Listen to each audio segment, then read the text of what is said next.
Hi, everyone. This is Lorinda and Michelle, and we are recording this for Thrive. It's our first recording, and we're really excited to present this to you.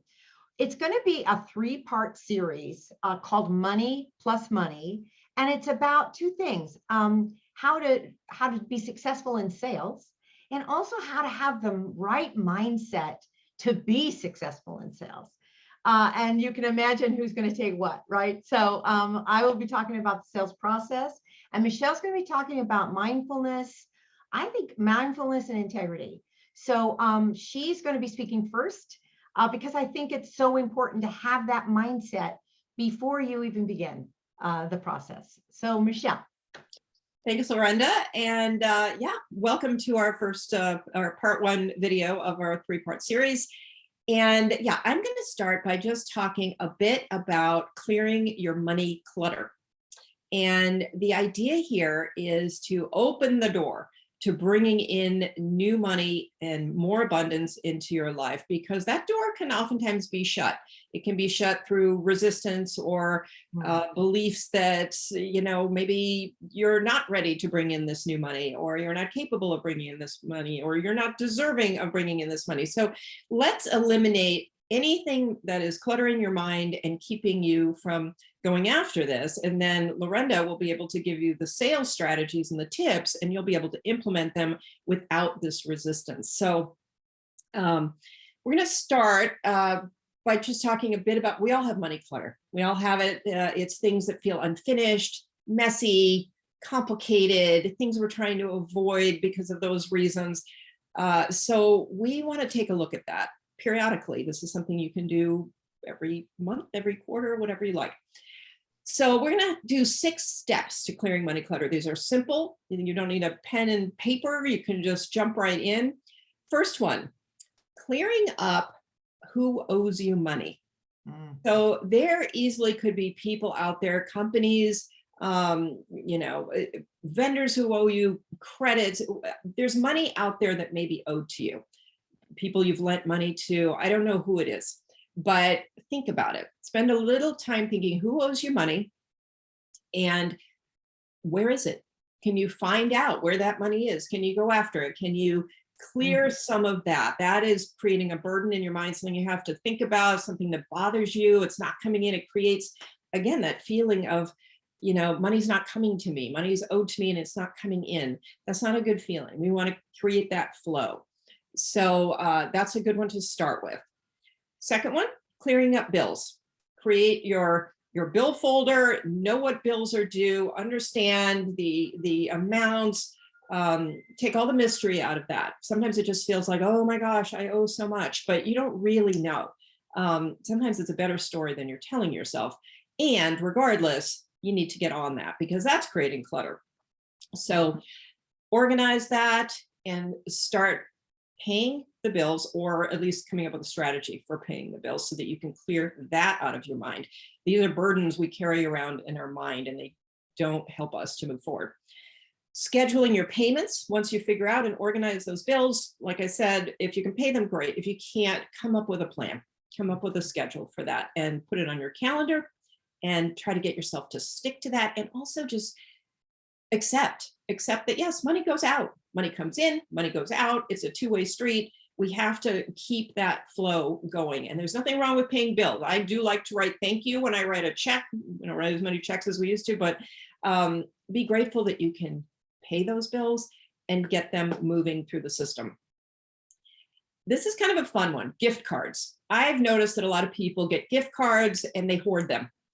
Hoarding is probably not, it falls in the money scarcity kind of bucket. And so if you have gift cards, go through those. Those are things you can take advantage of, use, experience the abundance of shopping or going out to eat or whatever they are, and enjoy it. Start enjoying spending. There's nothing wrong with spending. So especially when it's a gift card. Gather all your loose money. Where is your loose money? Is there money sitting around in jars? Is there money stashed in your desk? I mean, figure out where it is, what it is, and if you can, cash it in, do something with it, pay it against some debt, put it in a savings.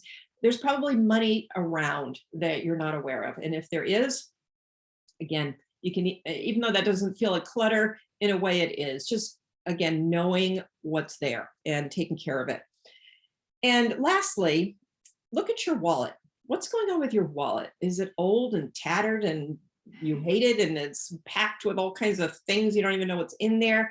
Take a look at your wallet, clean it. I mean, empty it and start fresh. You're going to be letting new money coming in. And psychologically, it feels good to have a clean, beautiful place for that money to come into. If you need to go buy a new wallet that says more about who you want to be than your current wallet, do that.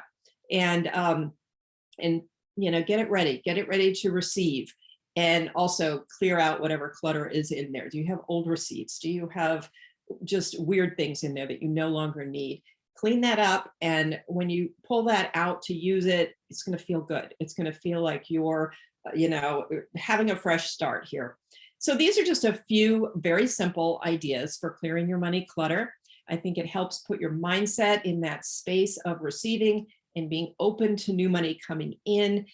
And just close your eyes and breathe for a minute and realize that you deserve this. You deserve it. You're working hard. You bring great value. And we know all of you. You are all bringing great value to your clients and customers.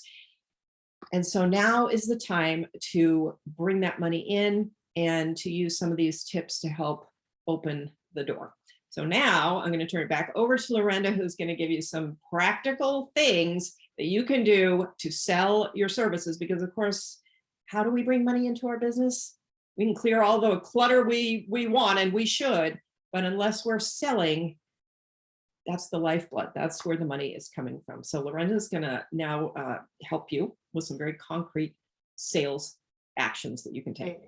Yeah, thank you, Michelle. And I just feel so much better just listening to the tips that you have. So thank you so much for that. And I hope everyone's listening and starts to apply. I love the wallet one because Lord knows that wallet is not in good shape. So this is part one of the 3 parts, as Michelle said. The first part I'm going to talk about are just how to set appointments. Second point would be how to do a presentation. And the third one is how to deal with objections. So that's the order that we're going to have it. But the first one is the first one. And of course I do it in order of, how it should be done. So the first one is getting an appointment. So, okay, so there's a couple first things to do. Where do you find the leads, right? Where do I find the leads? Okay, there's 4 places. There might be more, but there's certainly 4. One is go, and they're in order, priority order. Go to the previous list of people who have used your products, your past clients. That's the first one. That's where the gold is. The second one is access your lead generator and review possible leads. People have different kinds. If you don't have one, start one. But there are different, there are different lead generations that you could have. I have a couple of them. One is Get Response for me that I get from leads from my website. Okay, next one is attend events. That's huge in my world. That is a very great place. And then the last one is message in social media. Now, this may be the first thing if you're in a visual kind of business. Just depends on where your market is. But my sister is a florist. She does amazing amount of visuals in Instagram and Pinterest. So that's where she spends a lot of her time and gets connections and then starts conversations. Now, the second thing to look at is there are things to consider when setting up the first appointment. Notice I haven't said get on the phone or get on the text, because there's certain things you have to do before you do that. So the first one is, are they a good match? Just look, it's not that you want a lot of people, you want a lot of good people, people that can match with you. If you don't know, which is fair, find out. There's lots of ways. You can Google them, you can go to their website, you can go to their social media, you can kind of see who they are and what they're providing. Do you know enough about them to ask for the appointment? They may ask, why do you want the appointment with me? You need to know about them to answer that question. It's not ever about you. It's about them. which is another really good tip, very valuable. Also, what's their vibe? What's their energy level? Do you want to know more about them? And do you want them to know more about you? You don't want bad clients. You want the good clients that pay you and, that are a joy to work with, right? Okay. Then to go to the different types of client leads from past clients. That's a great lead generator. Is go to the lead generator or social media, see who is a good match in those areas, and call and text them get on the calendar. Calendly is a really great tool. I don't know. I know it's not very expensive, but it's a very easy tool. It has where you're open, and then they can text. They can easily get back to you that without wasting a lot of your time and their time back and forth. And go do a rotating basis on this. If they don't answer you in 2 weeks, make sure that it's on the calendar for 2 weeks from now to remind them again with a different reason why they should talk with you, right? So just it's engaging in a conversation. That's what it is. Now from past clients, make a list, and ask three times. Oh, sorry, make a list and get present to the value you provided for them. If you're not present, you can't speak it like it's so.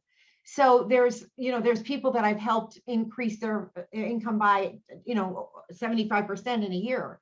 So I need to know that and how it was done, and remember to remind them that that's how it was. And do you remember the time XYZ and you were after this? And yeah, and remember how we worked together so that you could get yourself a presentation so that you can do a really good job and you got the deal.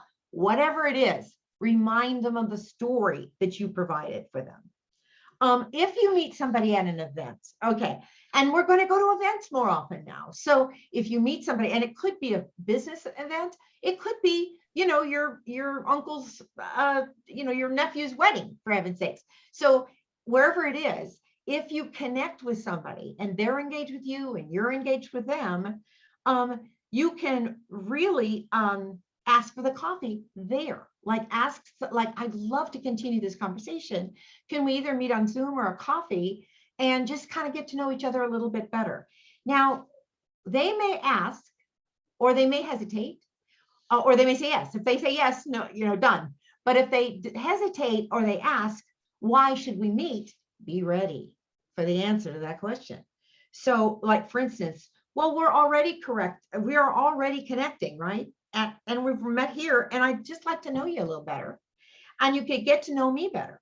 And we can discuss ways in which we can support each other.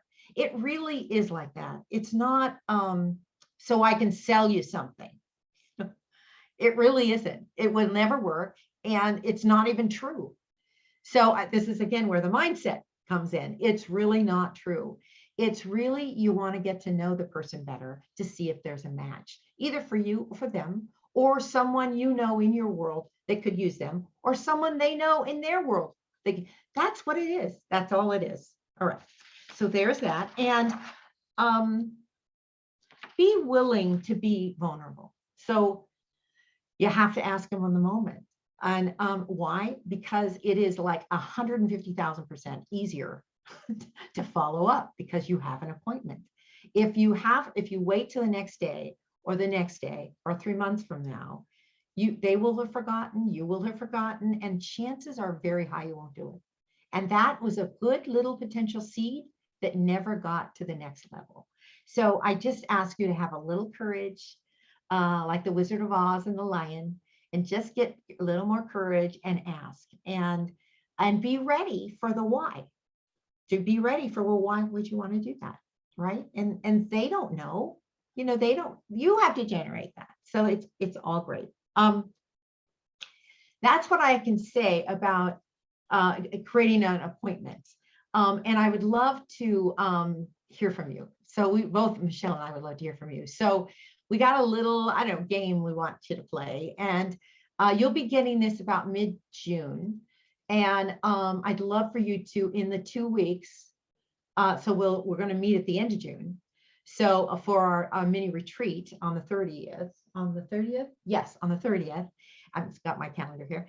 And yeah, I would like to hear from all of you what you did to get new appointments. It's just the first step. What did you do to get an appointment or an opportunity to speak your what you provide, and find out, you know, what they provide too. So I'd love to hear about it.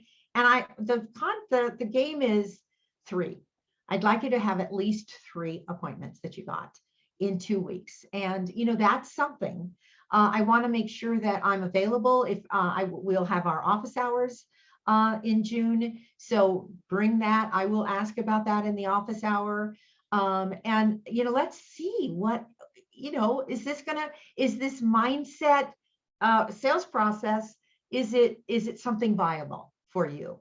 So I'd love to hear that, and we'll, you know, continue the discussion, and we will get to part 2.